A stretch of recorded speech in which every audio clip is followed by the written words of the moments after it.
and take you out to lunch. I have like a garden full of Jersey tomatoes that are so good. I could deliver some to you. Think about it. Well, if you must. Think about it. You bring the talk- tomatoes, I'll You take can them bring over. some here too. Oh, they're so good. I saw, I think your post, you put up one of the mortgage lifter. Oh my gosh, the Cherokee purple, they're Oh, right, it's like this big. it's so good. Duke's mayo on white bread. I That'd be gotta really good. look up Duke's mayo. Is that like Doris Duke? Like the Duke? No, it's like it's a southern mayo that's really good. Ooh. Really Right. good.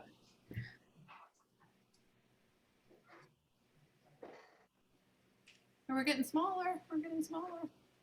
You know, I'm going to start in a couple of minutes. We have 33 people.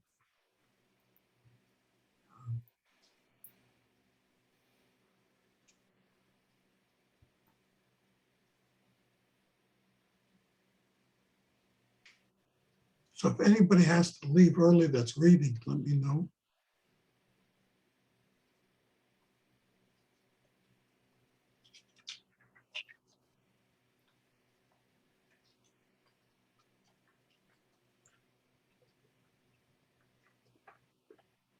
And I'm going to read tonight also. Cool. We Yeah, love when you read, Paul. well, I have your bio ready. do you? Okay. By the way, if you have Facebook, Paul put on a wonderful photo of himself with his grandfather, probably 40 or 50 years ago, and a wonderful story to go with it. It was very touching. And as one who only met one grandparent, I can tell Paul that it was a very moving article for me. Nice to hear. Yeah. He was my buddy. Yeah. Of course, he had 7 daughters and 1 son. So Wow. he liked me hanging around.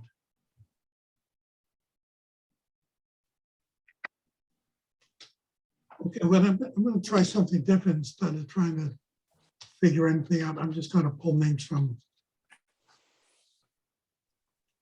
my hat.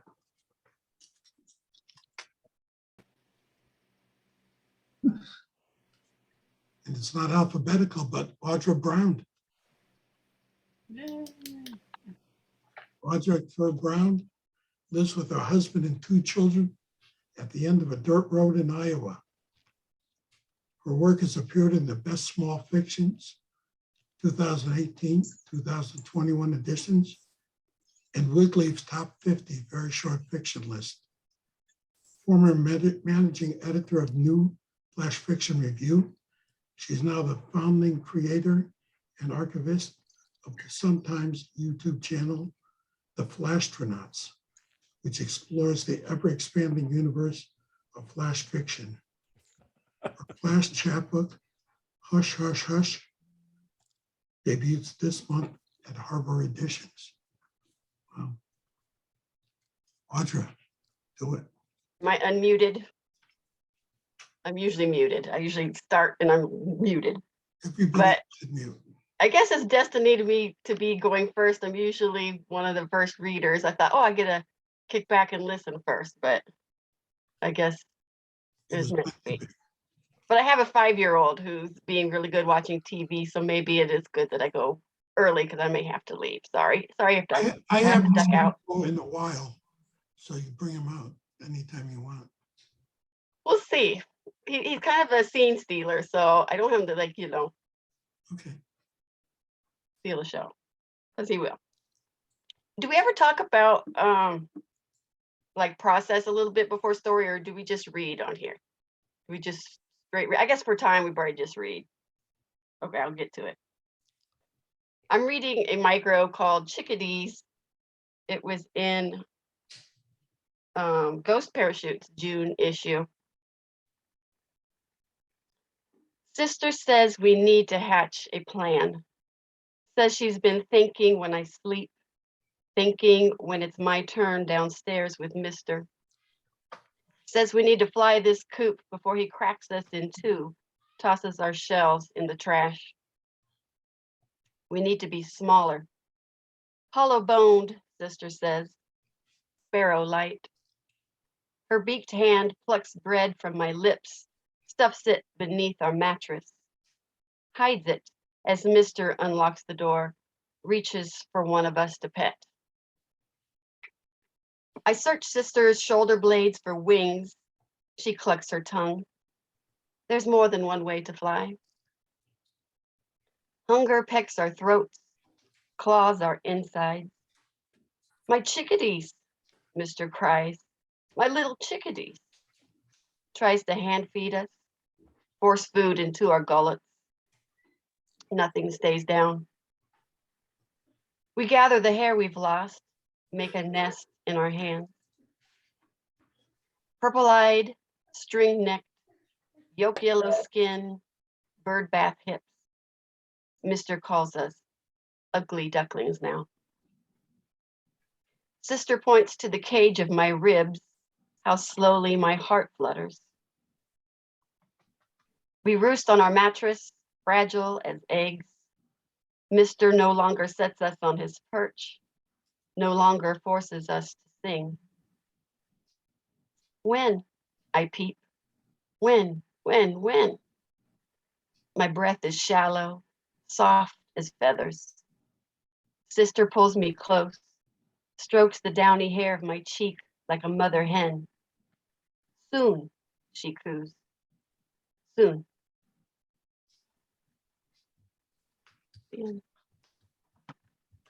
Thank you.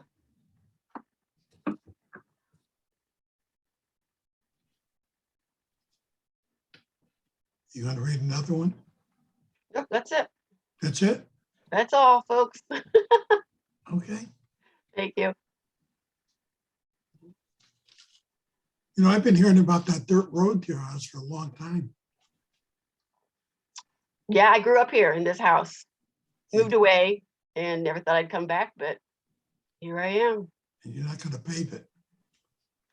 Well, we have gravel up to a point, and then beyond our house is dirt. So at least we can get around. Good enough. Our next reader is Juan Pablo Mobili. Great, thank you, Paul. So I'm gonna read. I'm going to give you a bio here, Oh, good. if that's all right. Sure.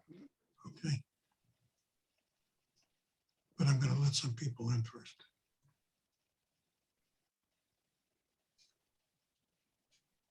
Juan Pablo Mobili was born in Buenos Aires and adopted by New York. His poems appeared in the American Journal of Poetry, Worcester Review, Otoliths, Australia, Inspired UK, and Bosphorus Review of Books, Turkey, amongst others.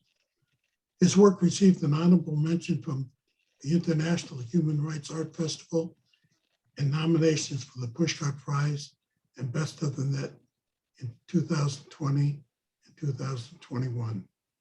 His chapbook Contraband was published this year. Juan. Thank you, Paul. Happy to be here. Thanks for inviting me again, and great to see and be in the company of so many great writers. So 3 short pieces. This is called Writing to You in the Other World. It's for Maria Esther, my mother. Your face remains as animated as ever in my memory, but your voice only says what you always said yes to, or what you still say no about. You've probably been counseling the young girlfriends of lost boys in the underworld, or perhaps teaching again your 3rd grade class, this time to angels sobbing because their parents dropped them off on the first day of school away from their existence, and wings are barely consolation for their loneliness.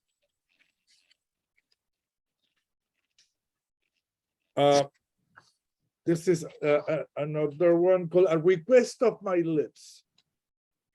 About 60 of us, wearing our white aprons, standing on ascending steps facing the piano, our elementary school hall auditioning for choir. The music teacher asked us to sing the national hymn to our ancestors first, then the song about the flag, and I knew my voice rose angelically. At that moment, her hands rested like herons on the keys. She looked almost softly at me and said, "Sweetheart, for the next piece, only move your lips." Thank you. And one last one. This is called What Happens in the Woods.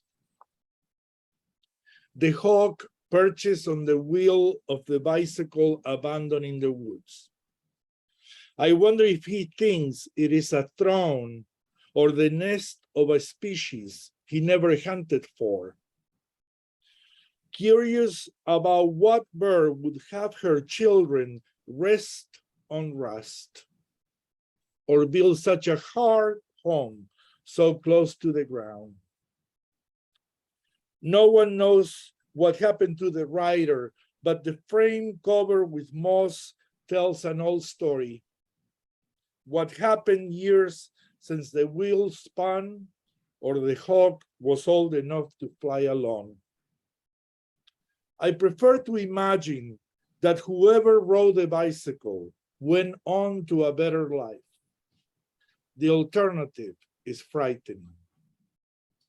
I wish the writer were a hawk too, determined to spread his wings and leave the past behind. Thank you. Juan, that was awesome. Thank you. You were awesome. Thank you.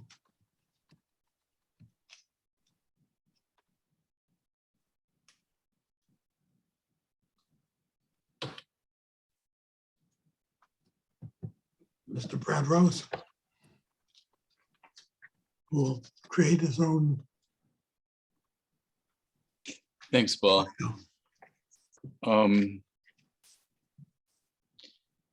Brad Rose is the author of 5 collections of poetry and flash fiction: Pink X-Ray, Detonations, Momentary Turbulence, Word In Edgewise, and No Wait, I Can Explain.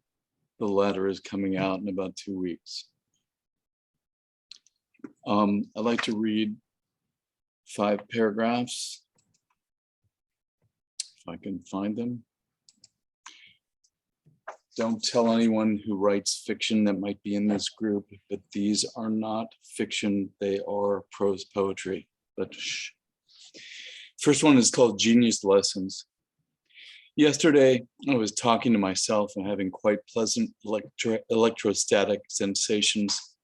I always like to make a good first impression. I especially like processing information about information processing. It's easier that way. Whenever I grow tired of my experience, I reimagine my skeleton the way a butcher dreams of missing fingers. Naturally, there's only so much you can accomplish in 24 hours. Since the freak accident at the power plant, my receptor synapses have been firing faster than ever, although it's probably better for the both of us if you don't stand too close to me. Of course, you never know when you've prophesized enough self-fulfilling prophecies to become smarter than yourself. So I've been taking weekly half-hour genius lessons. I'm a quick study. As you can see, lightning has already taught me everything I need to know about electrocutions. Clemency. Back at the yurt now, and I'm as thirsty as a whale. Accidents continue to happen, but there are no fingerprints. It's probably due to the chain of command. Fortunately, I've sidestepped the killer asteroid and am now resting on my sprezzatura, a job well done, I might add. Miss Kitty stops by to tell me that, like weather, people talk about death, but seldom do anything about it. She's on a whole other plane. She's wearing a gold lame smile and dressed from heel to toe in jet black sharps and flats. I tell her that although in the end we're all in the same movie, each of us must learn to get the most out of our weekends. Overhead, I noticed some handsome vultures circling about as if their GPS is on the blink. I think I'm falling in love. Of course, it's sometimes difficult to distinguish pathological lying from pseudologia fantastica. Admittedly, some people can't see the forest for the leaves, but every once in a while, I find it pleasant to get a jump start on déjà vu, even if it means there's no going back. Like they say, tomorrow is another day. I'll be sure to mention that in my clemency letter to the governor. More where that came from. Have you ever dreamed of being an archaeologist? Me either, but I love puppet theater. I filled out the application, but honestly, I don't think I'm qualified, at least not after the rigorous background checks. It makes you wonder, is life really just one big adventure? It's probably just a hobby. No thanks, I've already had breakfast. Pop-Tarts were invented in 1963, but I'm pretty sure they would have happened sooner if there'd been an internet. I guess now there's no looking back. Last Friday, we had a lot of mandatory fun at the office surprise party. It was due to the electronic fireflies and the human fly swatters, to name just a few. Personally, I like fire ants, but I guess a few of the administrative assistants were allergic. The jar was clearly labeled not for human consumption. Right after that, we sang "Get Along Little Doggies," and I returned to my desk to resume work on getting generating more problems than I can solve. It seems each day our team gets further and further behind, but isn't that how progress is made? I have no idea why things happen. Thank goodness there's always more where that came from. Out of Chevys. I'm feeling confident, although I'm not a professional quack. Not sure if these are tennis shoes or sneakers, but I'm keeping it real. Although I don't have a passion, I'm so lucky. My doctor prescribed midnight skydiving and a cold compress. I'm leaning into it now. Last weekend, right after my staycation in Vegas, I reversed my marriage. Had a feeling something just wasn't right. Before she ran off with the Decatur chess team, Little Miss Lonely Hearts used to call me Easy Money. No offense, she'd say, but you smell like a bug. Truth is, I owe my fortune to a medical misadventure. No, I healed up just fine. I only rented the hearse and painted a few bullet holes in the driver's side door for camouflage. They were all out of Chevys. The final piece is called Twister Season. I seem to be writing about lightning these days. I was trying to levitate myself again without a license. They say you shouldn't do it without a license. At least I waited until after the holidays. Luann nearly hit the ceiling when I told her. Billy assured her it was all right because I hadn't had a drink in nearly 2 days. Billy also mentioned that I hadn't exceeded 60,000 volts, so normally there would have been no worries. Of course, neither of us expected a house fire to break out right in the middle of an earthquake and a flood. No one likes to upset Luann needlessly. Hell, not with Twister Season coming on. Thanks. Thank you, Brad. Thanks, Paul.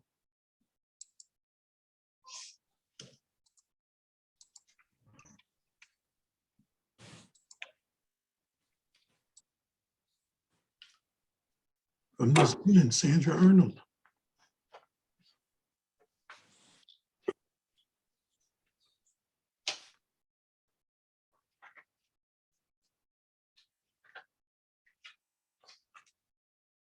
Sandra Arnold is an award-winning writer who lives in New Zealand.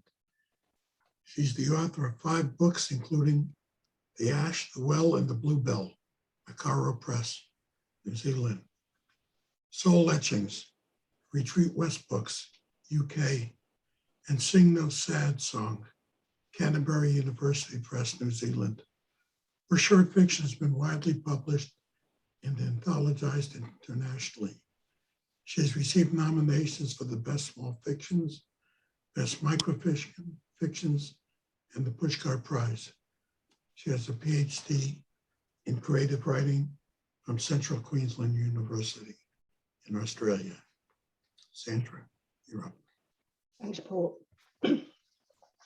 I've got 3 short flashes.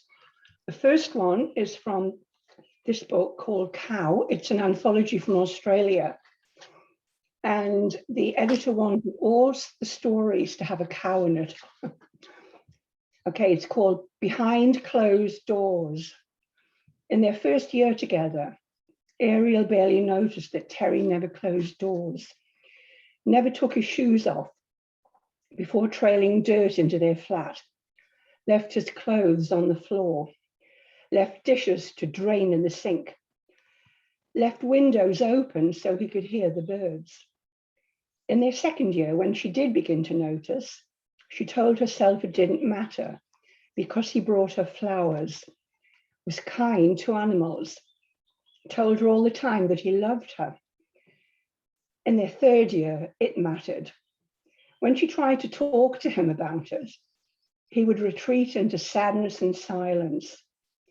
So one day she left. 30 years passed. Doors remained shut. Crockery stood lined up on shelves. Floors shone. Clothes hung in color-coordinated rows in her wardrobe. At work, her rise in HR was meteoric. Straight lines, timetables, schedules, work completed before deadlines. She told herself she had achieved her goal of the perfect life. If she sometimes felt lonely or found herself thinking about Terry, she worked longer hours. Then one day, a colleague showed her an obituary in the newspaper, a photograph. "Is this that guy you lived with way back?" she said.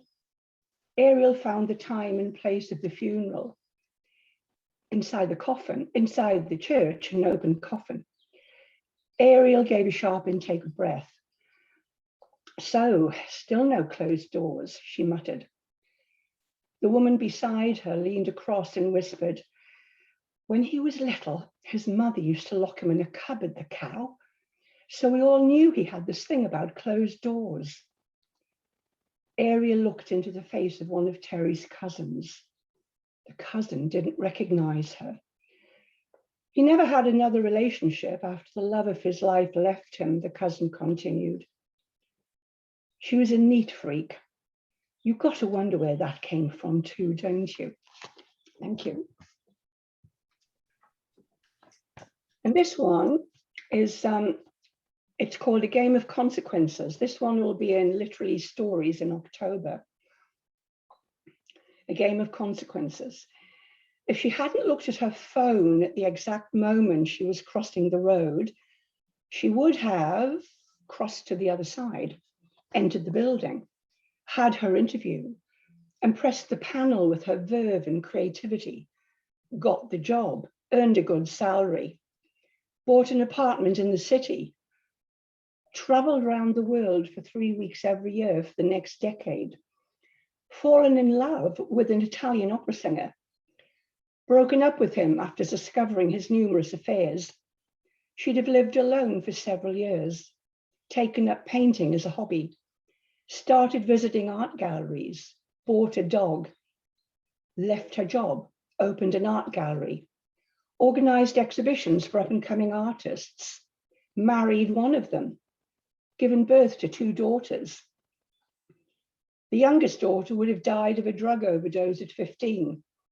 The eldest, unable to bear the weight of her mother's grief, would have left home to live in a commune in Ecuador and drowned in the sea.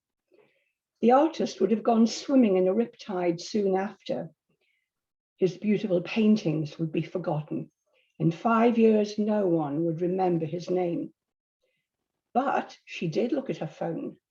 And because she didn't look up in time, she didn't see the truck hurtling towards her. So a paraplegic man gets the job she would have been offered, enabling him to live independently for the first time in his life. The Italian opera singer continues trying to find the perfect woman until he dies of a heart attack. The artist lives alone all his life, unencumbered by domestic responsibilities, and achieves international fame. He dies age 90, after which books are written about him ensuring his immortality. The two children, of course, don't exist.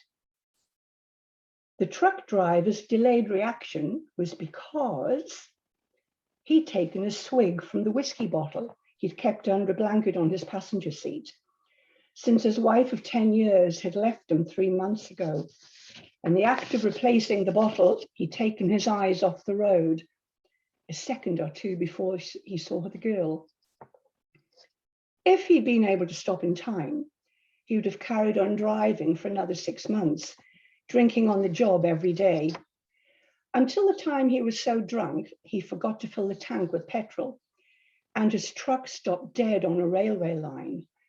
And even though he could see the train hurtling down the track, he would have lacked the coordination to undo his seatbelt.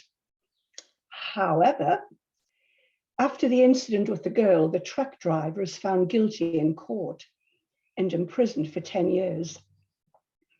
When he comes out, he trains as a drug and alcohol abuse counselor and saves the lives of 30 addicts. This is the age he had been when he looked up to see a young woman dashing across the road, looking at her phone. That's it. And the last one has just been published in Potato Soup Journal. It's called The Choosing Time. Is she even in the world? Millie's Aunt Serenity asked Millie's mother, Joy. Of course she is, replied Joy, counting the loops on her knitting needles. Well, there's obviously something wrong with her. You should take her to a psychiatrist. Why? So that people can gossip. You know what people are like, so quick to judge, so quick to condemn. She held up the pale blue scarf on her needles and brought it to her face. So soft, she murmured. Serenity clicked her tongue. You know, sometimes I think I worry about her more than you do. They both turned to look at Millie, who was absorbed in setting out miniature cups and saucers on the tiny table in her dollhouse. Why should I worry? Joy asked, picking up her knitting again. Look at her, she's just a normal little girl. Serenity frowned and chewed her lip. Millie looked at Misty Moo, who was pouring out pretend tea from the miniature teapot. Misty Moo patted her hand. Just ignore them. Millie shrugged. Oh, it's not their fault. They don't understand. They understand more than you think, Misty Moo said. They've just forgotten. Serenity threw her hands in the air. See, there she goes again, speaking in that gibberish. She knows perfectly well how to talk in plain English, so why does she jabber away like that? Joy bent her head over her knitting. She spends too much time on her own, that's why, Serenity went on. Her teacher, Sophie Mabry, says Millie never plays with other children at school. That's not normal, is it? Sophie says she's always on her own, standing against the wall, arranging stones in a circle, talking to herself. At her age, she should be charging around the playground, yelling her head off with the other girls. Joy put her knitting down and glared at her sister. I don't appreciate you talking to Sophie Mabry about my daughter. She's happy in her own company, that's all. She causes no trouble. She plays with her dollhouse, draws pictures, reads her books. She answers politely when people talk to her. So stop trying to make something out of nothing. You're not a parent, so you have no right to tell me what to do. Serenity tisk-tisked again. Well, if I'd been blessed with children, I wouldn't have brought them up the way you're bringing Millie up. That's not how we were brought up, is it? So where'd you get these ideas from? Did you know that the children at school call her a freak, a nut job? She won't be able, that's what Sophie told me. If she doesn't stop this behavior, she'll never have any friends. She won't be able to hold down a job in the future. She'll never get married. Serenity, she's 9 years old, leave her be. You may recall that you weren't too different from Millie at that age. You may also recall how our father reacted to that. Joy stared at her. The least said about that, the better. Serenity stared back. He did what he thought was right. He made me say I had a choice. The way my life has turned out, you can't deny I made the best choice.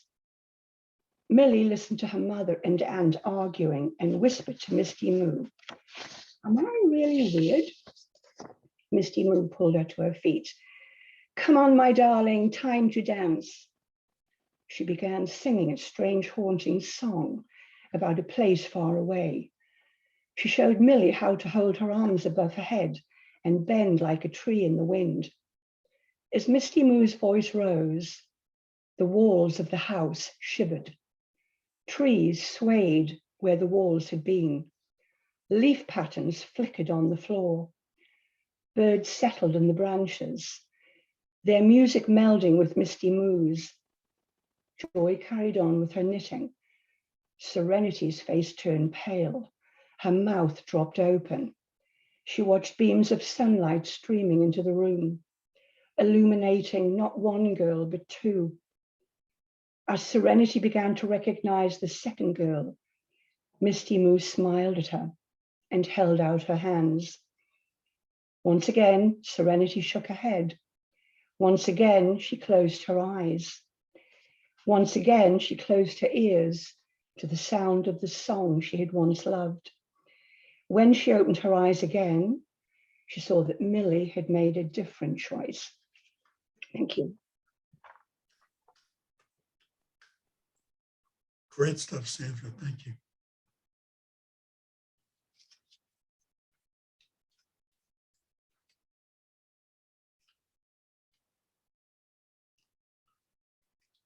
Is Rhea Adley here?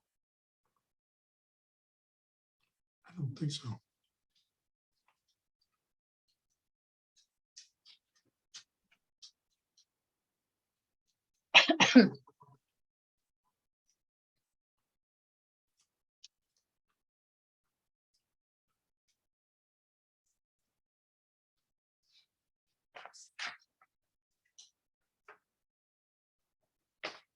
Our next reader is Pat Ferran.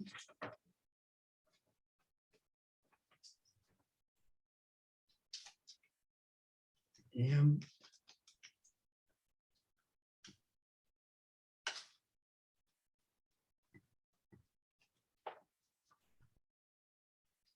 Pat Ferran is a writer in Milwaukee, Wisconsin. His stories have been published in various journals. His work was selected for Best Small Fictions 2021 and Best Microfiction 2021 anthologies, and the Wigleaf Top 50 Very Short Fictions 2022. He also received the 2021 Mythic Picnic Prize in Fiction. You're up. Thanks so much, Paul, as always. I'm going to read a story that was published in New World Writing. It's called Engelbert Humperdinck. On a Wednesday morning in the loop that is this world without end, Engelbert Humperdinck cuts himself shaving above the Adam's apple. "I bleed," he says to the mirror as the trickle makes its way to the notch of his neck. Who knew? The TV voice from the other room is telling a story. A 51-year-old Arnoldville man jumped into the Dorsey River to save two young boys. The man managed to save one of them, Engelbert Humperdinck hears, but couldn't save the other. The man, who could not swim, also died. This man embodies what it means to be alive, the TV voice says, what it means to be a man. Engelbert Humperdinck dabs at the still trickling blood. On his drive to work, the former balladeer is now vice president of human resources for a multinational corporation. Engelbert Humperdinck is listening to satellite radio. A song comes on he doesn't recognize. Then he hears the words. It's a trip hop version of Release Me, one of his biggest hits. The singer on the radio sings the words, cool and slow. A nonchalant please, a reverbed release, a mumbled me. Traffic's at a standstill. Squinting, Engelbert Humperdinck adjusts the sun visor and extends his left arm out the window. He makes a fist and opens it, makes a fist and opens it. The morning sun touches his fingers. He imagines there's a wind and windmills. He sings along with the trip hop voice, sings about life and what wasting it means, what wasting it would be, about releasing and letting go, releasing and letting go. Engelbert Humperdinck leans out the window to gauge the car line length. A sign, Dorseyville next right, tells him how much longer he has to go, and he worries he'll miss the meeting. He thinks about meetings, thinks about the missing of things, the missing of meaning, of people, of watersheds, the watersheds he's missed and mistaken for mileposts. The sun fights its way through the visor and momentarily blinds him. He hears someone in another car singing along with Release Me. Engelbert Humperdinck shuts his eyes tight, his fingers dangling in the windmill-less sun. As Vice President of Human Resources, Engelbert Humperdinck must accompany the CEO to the meeting. The CEO is laying off 23 people because of what the economy has done, because of what the world that is this loop has done to the company's top and bottom lines. The meeting is a Zoom meeting. I am so sorry, the Zooming CEO says to the 23 people. We are so sorry too, one of the 23 people says. And then silence, the soul-stealing Zoom kind that begets more soul-stealing and more silence. The CEO averts her eyes from the quiet. Engelbert Humperdinck's eyes water. This world, this stretch of time we're in, I get it, one of the 23 finally says. But I'm worried about you. Are you okay? The CEO looks at Engelbert Humperdinck as if to say, you got this. Engelbert Humperdinck dabs at his eyes, scans the screen for visual cues, imagines eye contact, tells himself he knows how to swim, or did once, or at least knew how to float once, and thinks of a script, the script, the one that reads yes, the one that reads you can, the one that reads in invisible ink, you are. And as the water fills in and around his eyes, in and around the loop that is this world without end, he breathes in and breathes out. He extends his arms toward the lifeless, floating pixels. He reaches and lets himself go. Thank you. Terrific, Matt. Thank you.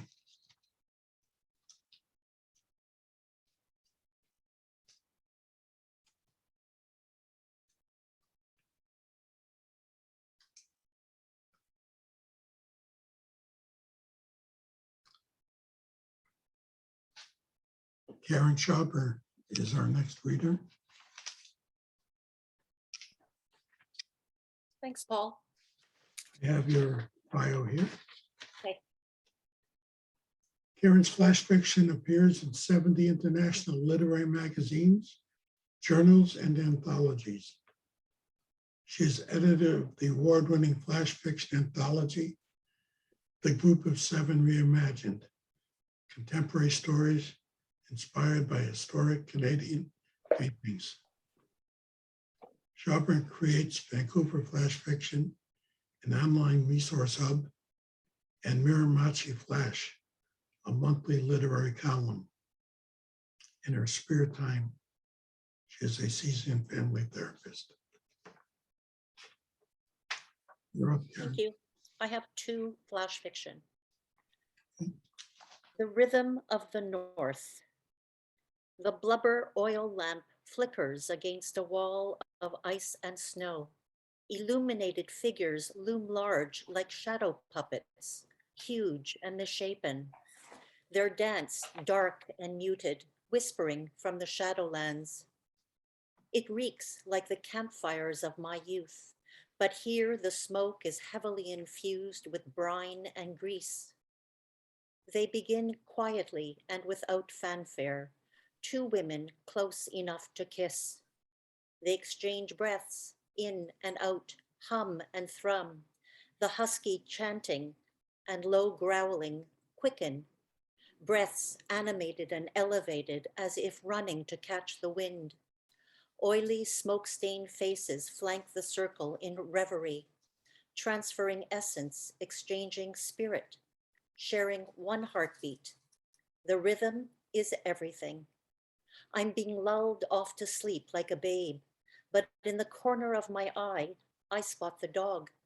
He is restless and pushes up off the floor, straining to stand on rickety spindles. Unsteady, grayish and thin. In his fur, a deep groove, where a harness once embedded. I watch as he circles round and again, leaning into a drop, angling down toward the perfect spot, not taking his eyes off the target, as if he is in the throes of musical chairs and at any second, the music will stop and he will have to dive, no lunge, to claim the remaining spot. He keeps turning on the hypotenuse, fixing his eye on the prize, his maneuvering fueled by the rhythm of the throat singers. He waits for precisely the right moment, when his body finally hits the floor, collapsing onto layers of caribou fur and hide, overlaying the hard-packed snow. He lets out a grunt and breaks the spell. The singers stop. All eyes turn toward the dog. They watch for the rise and fall of his chest. One of the women reaches for the poker and nudges the ridge of flames soaking in seal fat on the half-moon-shaped soapstone dish. The glow has shrunk to tiny orange specks. It is time, but I'm not sure for what. The woman pulls on her parka, its enormous fur hood draped long down her back, and crouches low before exiting the shelter through the passageway. The dog notices her departure and insists on following. It is hard to watch him in his effort to stand as he struggles to catch up with his companion out into the perpetual darkness of winter. In the morning, I look for the dog. I do not see him anywhere. I am told it is the rhythm of the North.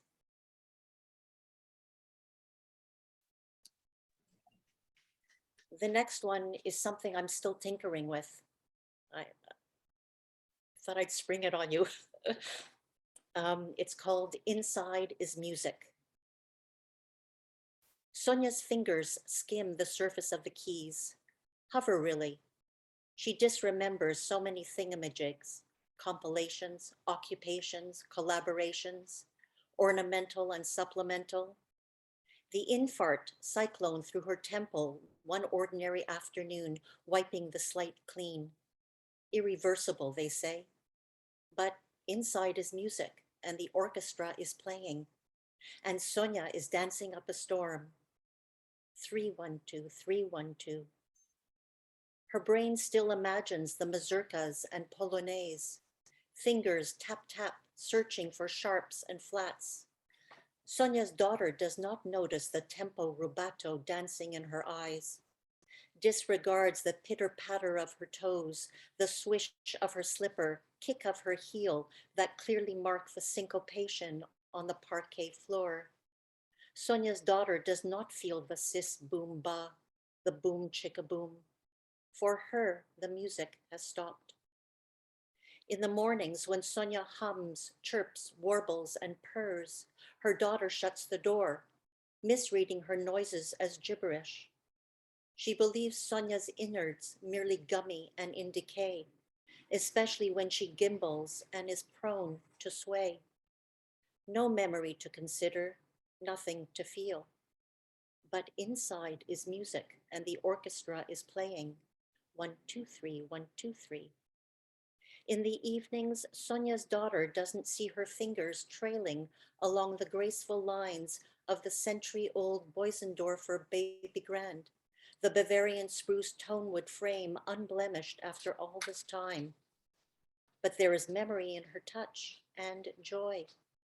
Instead, her daughter thinks Sonia is leaning in for purchase to offset a fall. She rushes in to shuttle her to safety, plunking her down in the paisley wingback chair, leaving her catatonic by the bay window to watch the shuffle of traffic on the street below.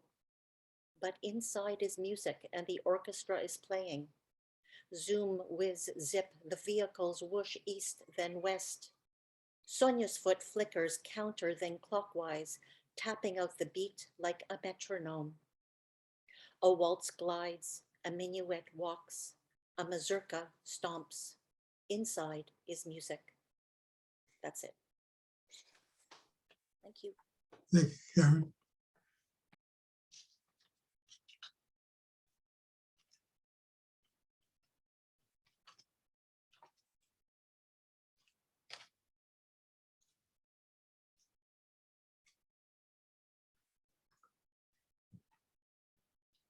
Our next reader is Faith Esling. And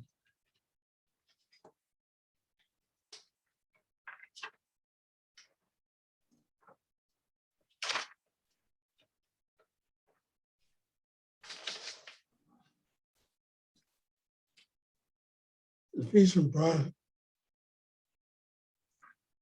Esling was a Brookline, Massachusetts Poet Laureate, 2017 to 2020. It's published numerous poems and flash fiction, microfiction, and won international prizes.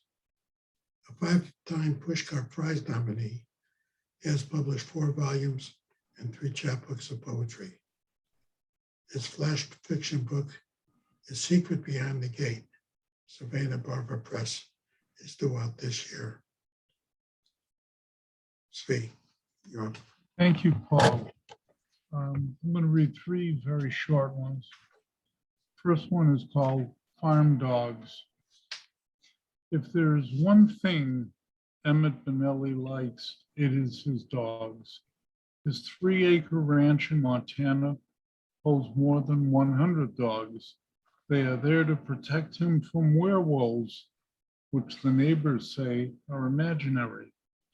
Imaginary my foot, Emmett thinks, as he sets traps outside his fence and turns the dogs loose. Most night, there is little noise, but when the moon is full, he can hear the werewolves howling and the dogs barking. Most of the time, no werewolves appear, but tonight is different. He hears the howling and the barking. Then he hears the dogs yelp in pain.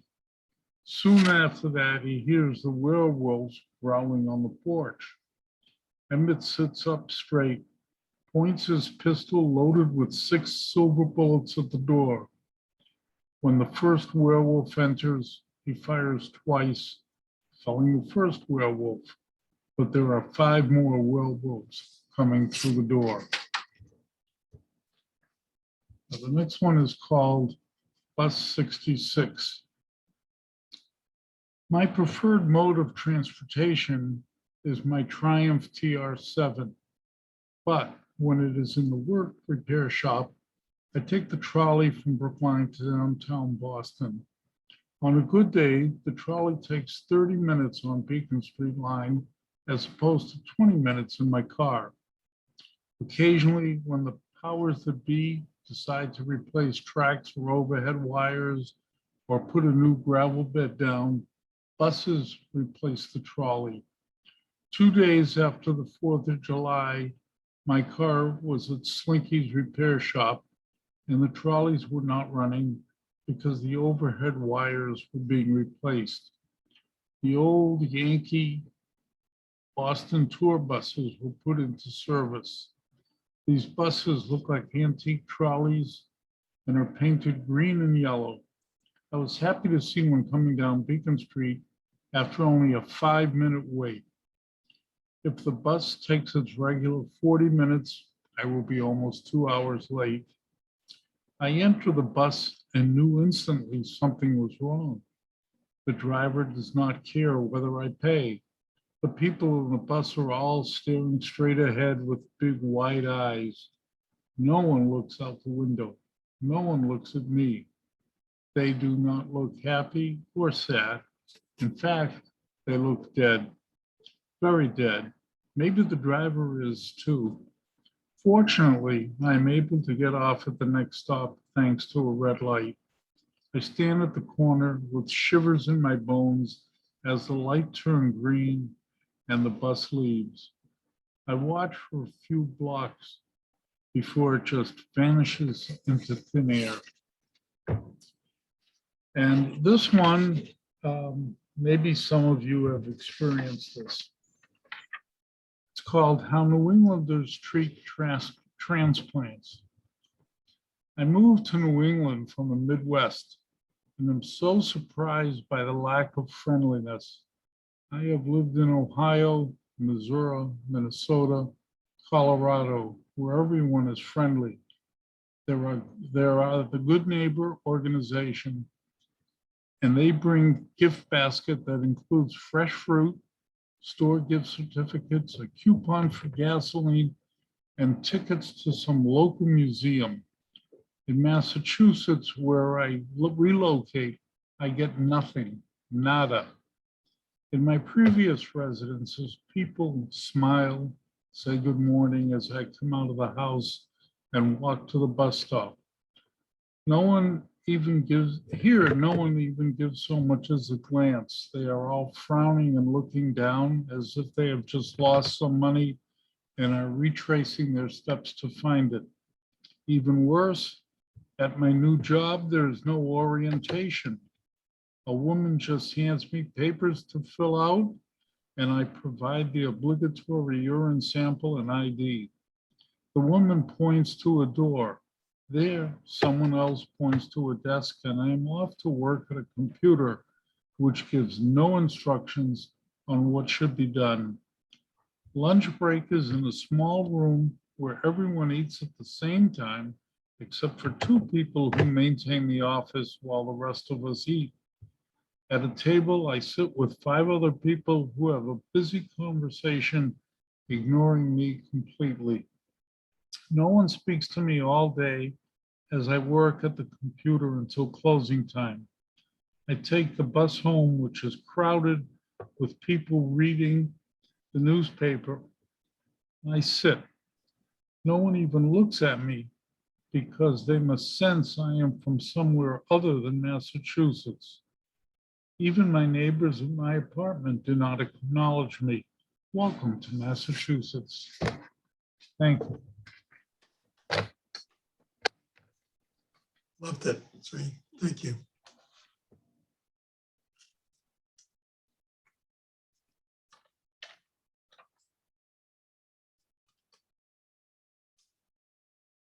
Paul Beckman.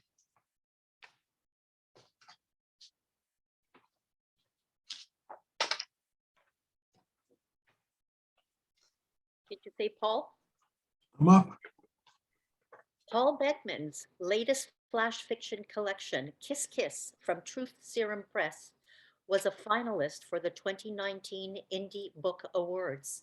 Some of his stories appeared in Spelk, Connotation Press, Necessary Fiction, Litro, Pank, Playboy, Wink, Jellyfish Review, The Wax Paper, Monkey, and Lost Balloon. He had a story selected for the 2020 National Flash Fiction Day anthology lineup and was shortlisted in the Strand's International Flash Fiction Competition. He was nominated for the 2021 Best of the Web and Best Microfiction. Paul earned his MFA from Bennington College and has his next collection of connected flash stories coming out with Cervena Barva Press. Can you say the name of your next collection? Becoming Mirsky. Becoming Mirsky.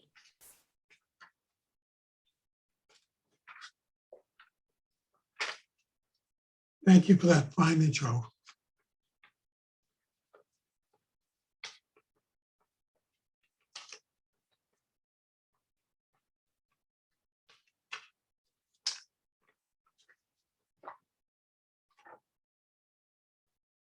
May it be written, may it be done. I am Mirsky, the third son of the fourth daughter. For years, no one spoke of this pairing. It was always the seventh son of the seventh son. How orthodox, how sexist, how far-fetched, but nonetheless, that was what was palavered about. Until now, that is. I was tired of my family members not talking with each other at different times for reasons both remembered and forgotten. So I took it upon myself to resolve it for once and for all and let them disagree and still talk, even though it goes against our DNA. In the recently released, but much earlier translated footnote in the Dead Sea Scrolls that only I had been privy to since I created it, the third son of the fourth daughter is the be-all and end-all in the family and in the community.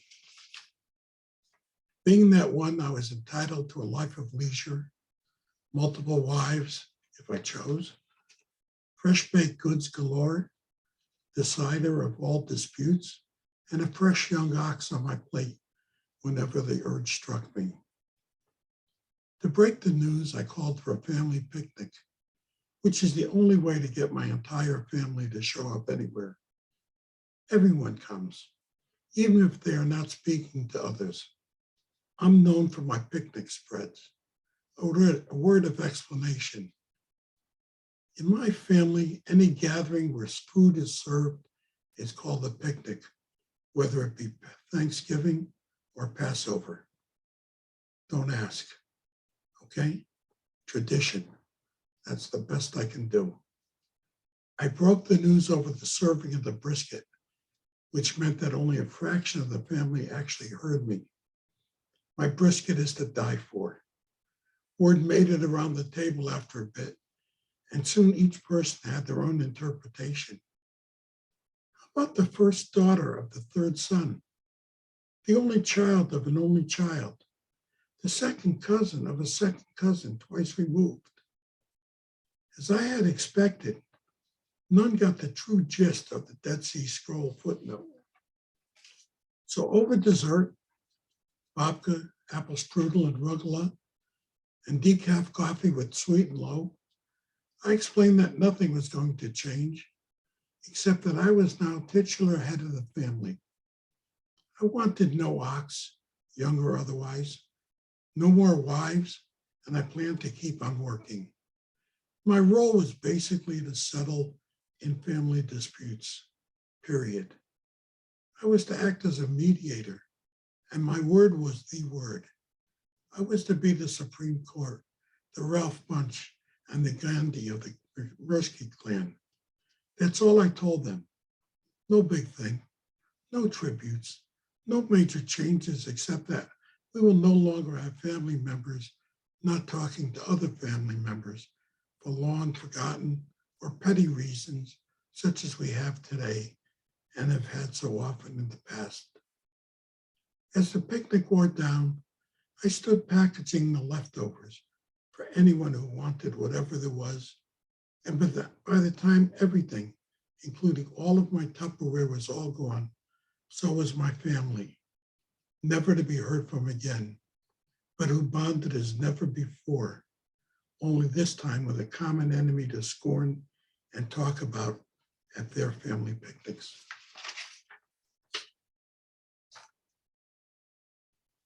Thank you.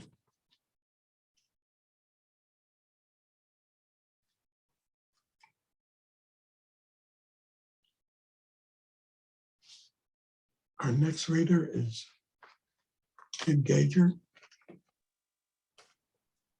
Did I pronounce your last name right, Tim? Yes, Gager is correct.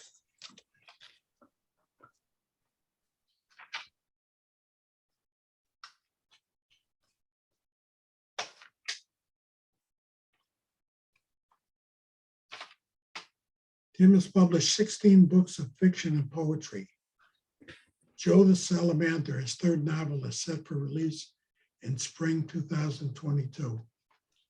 His previous book, 2020 Poems, reached #1 in 5 different Amazon categories.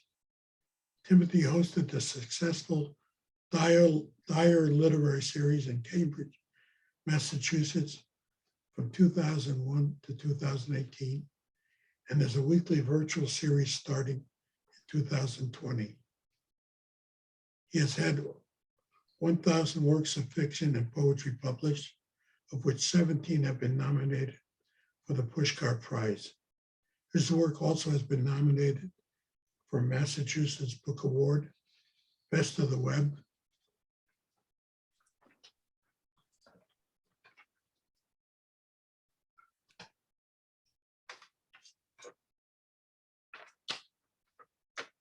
and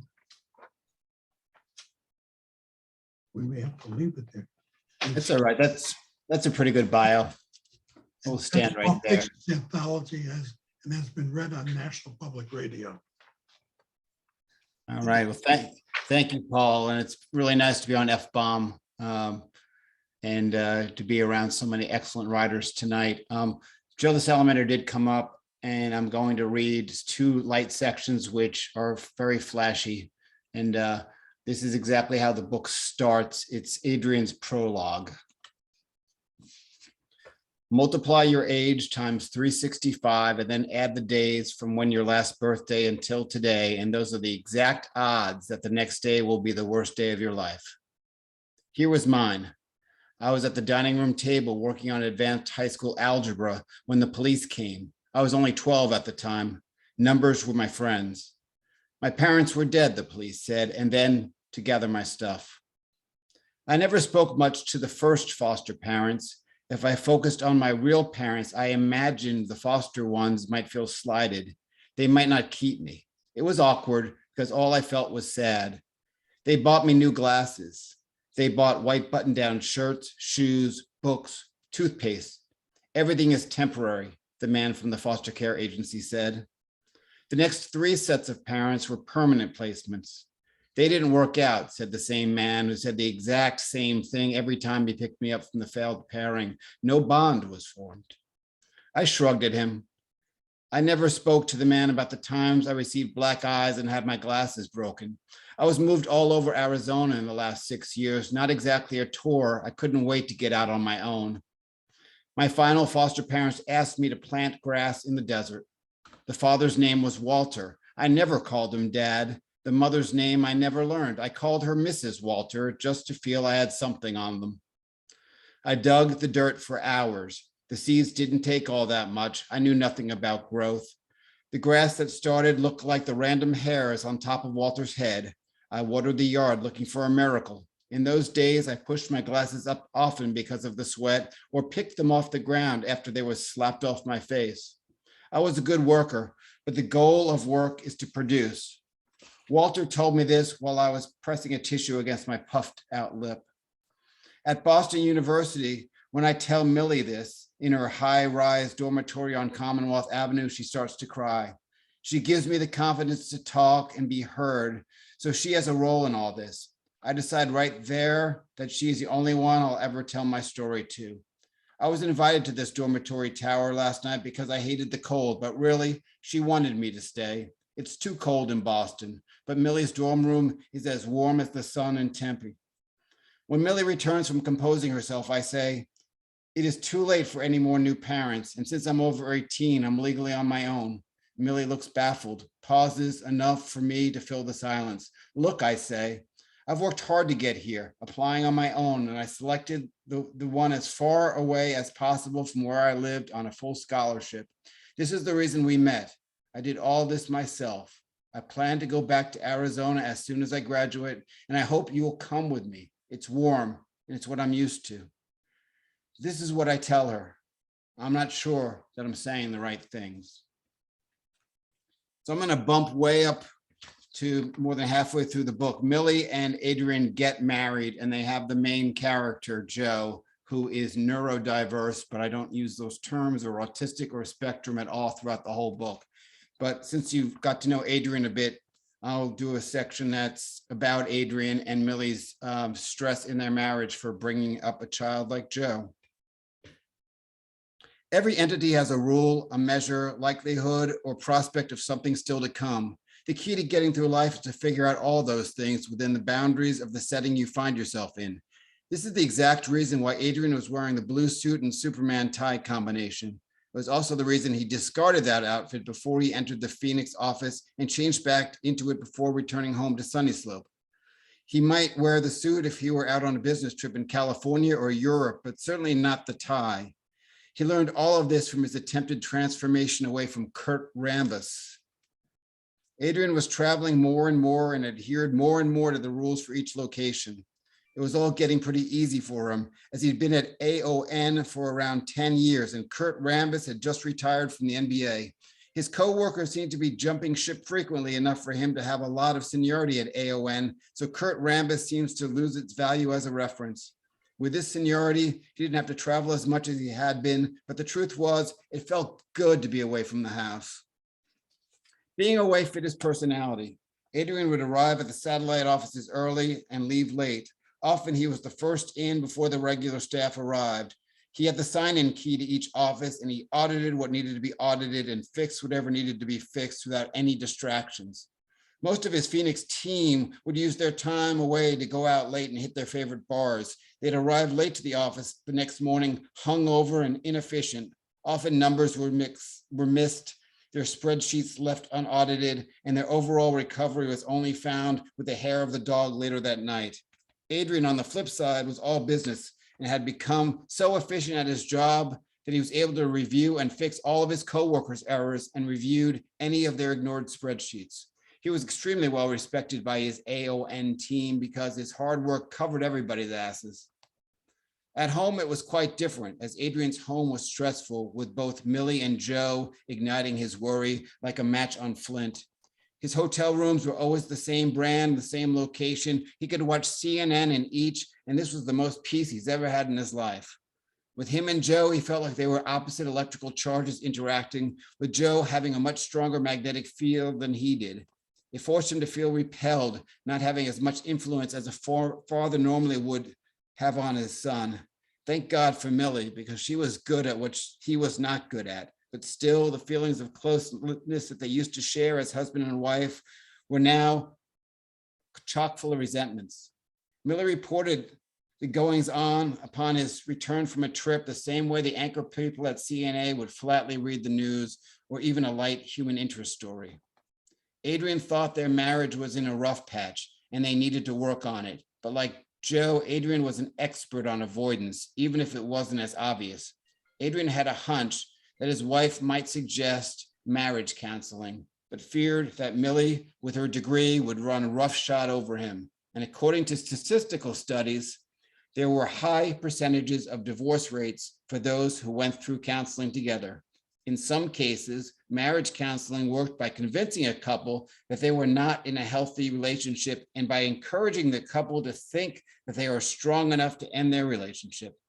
According to what Adrian read, approximately a quarter of couples who received marriage therapy reported that their relationship was worse 2 years after ending therapy, and up to 38% of couples who received marriage therapy got divorced within 4 years of completing therapy. Adrian also found in his research that for around 30% of the couples coming into marriage counseling, divorce was already on the table for one of the parties. Traditional marriage counseling had no way to deal with that type of person. Adrian thought it was a positive sign that a request to attend marriage counseling hadn't been suggested yet, since according to the numbers, divorce wasn't currently being considered by his wife at that high rate where counselors had no power to do anything about it. Adrian was 100% certain that he wanted to stay in his marriage.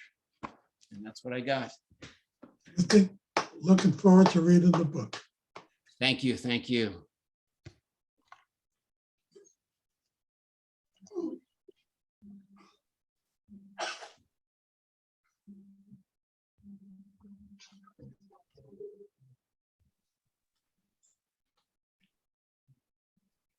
Lucinda Kemping.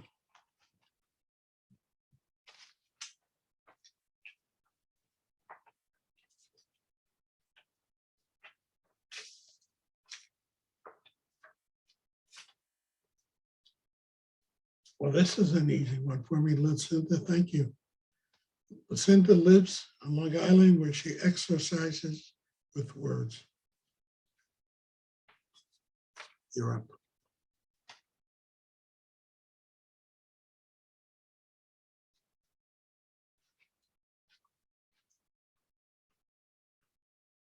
Are you still here, Lucinda?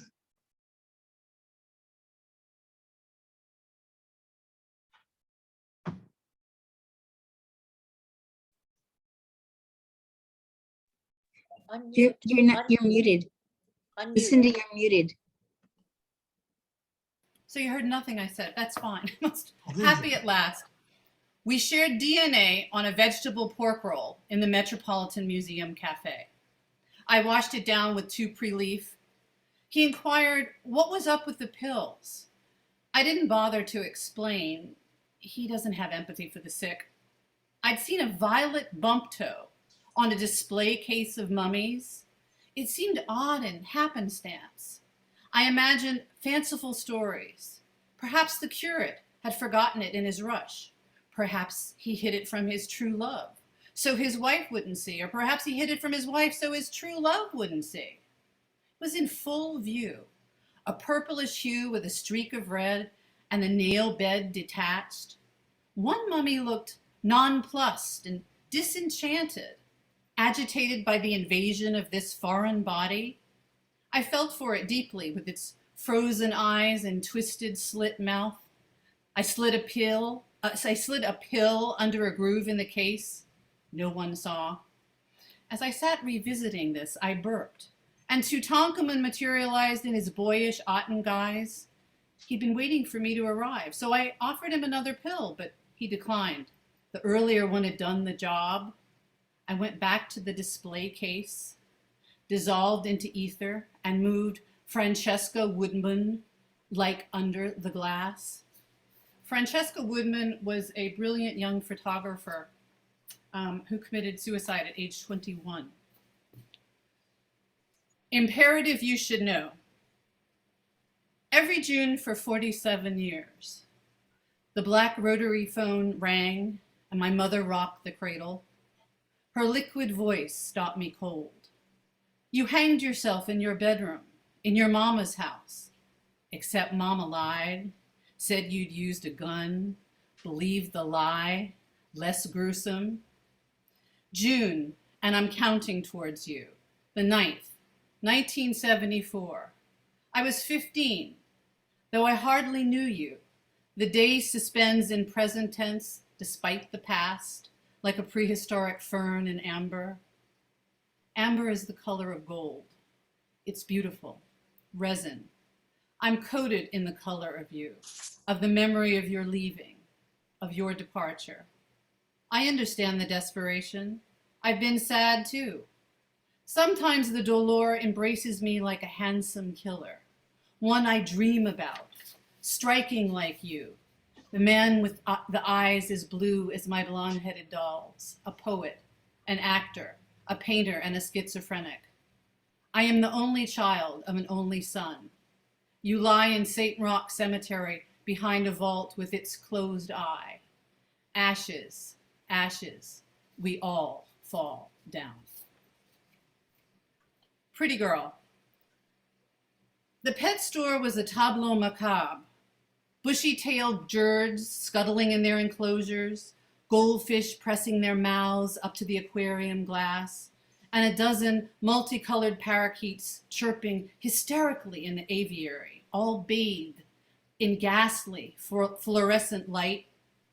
Off to the side, a yellow and orange parrot sat alone on its perch, its eyes shut, its cage entombed behind a plexiglass divider.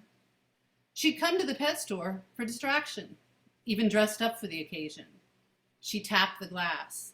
The parrot shimmied to the grating floor, then turned around and flashed her. "Wow," said the clerk. "He likes you."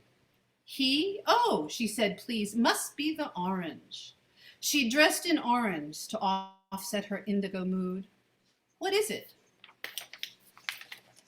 "A sun conure, high maintenance. They need a lot of attention and make a great deal of noise, but I love them." Her friends called her high maintenance. Really, she was a difficult person who had trouble keeping friends because she always said too much. "How much does he cost?" $700. "I'll take him," she said, buying another extravagance to make herself feel better. The clerk boxed the parrot. They drove home, and when they arrived, she offered her hand the way the clerk had shown her. Purdy purr, he tootled, making a sound like bebop. With her new companion on her finger, she went to the terrace overlooking Narragansett Bay. The lights on the suspension bridge glimmered like a diadem. I saw dolphins surfacing below once. That is my favorite place. This wasn't true. She'd seen dolphins one summer evening when she'd driven to the bridge, got out of her car, and stood looking down, contemplating vaulting off. Her father hanged himself when she was 15. She thought about her choice that night and how seeing the graceful mammals playing in the water nudged her towards life. As if sensing her thoughts, the parrot tightened his grip on her finger. The sensation reminded her of what the clerk had said. Most conures were bred in captivity, and very few were left in the wild. She also thought about her father and his terrible bid for freedom from madness. Her hand with its bird bauble protracted over the ledge. The parrot loosened its hold and flew off. She tried to keep him in her sights.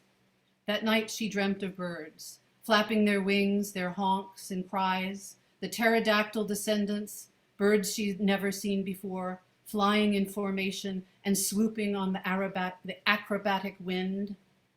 The following dusk she stood at the terrace.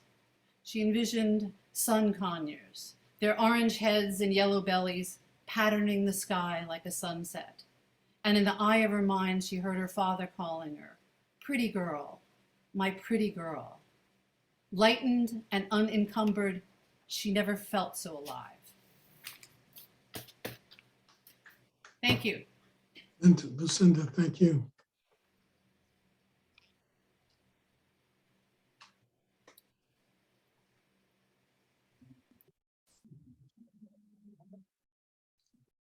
Our next reader is Francine Witt. And Hey, say yes. about her? Nothing, because there's no bio. It's okay. But It's okay. I live in New York City, and I don't know. Okay, so I've got 3 things to read. And it's great to see everybody. My goodness, like what an array of great flash writers here. Unbelievable. Unbelievable. Okay, this is called Not That He Was I'm sorry. I was gonna read this one instead. This is called In Another Language, Your Name Means Murder. But did I listen? No. Not when the old women drew pictures of knives and mimicked throat squeeze. Not when danger music played in the background. Bum. Not even when subtitles, "Run for your life," zippered across your chest. I looked instead at the cool blue ice of your eyes. I told myself a lot gets lost in translation, and murder probably means something else, a shade of difference, I told myself that murder is relative and that the dagger you were holding was to carve our names in a tree heart.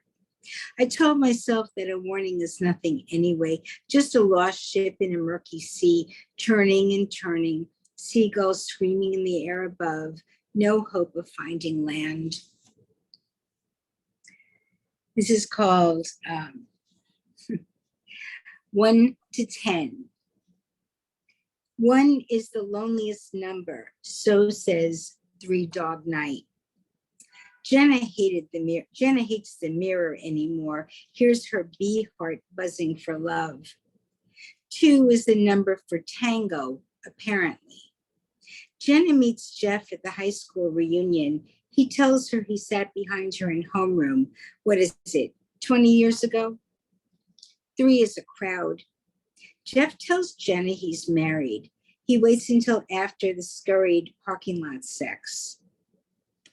4 is a whore. Jenna is okay with him being married. It means she doesn't have to buy him a Christmas gift. 5 is a hive.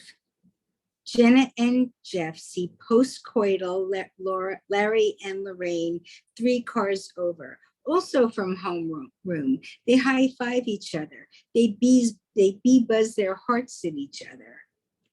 6 is for tricks, silly rabbit. They all check into a Motel 6, $6 a room like it was in the 60s. They're all looking for some kind of magic. They proceed to make each other disappear. 7 minutes in heaven. Larry invites Jenna into the closet to make out and stuff, he says. Jeff and Lorraine look at one another and shrug. They end up in the shower stall, making believe they are doing it in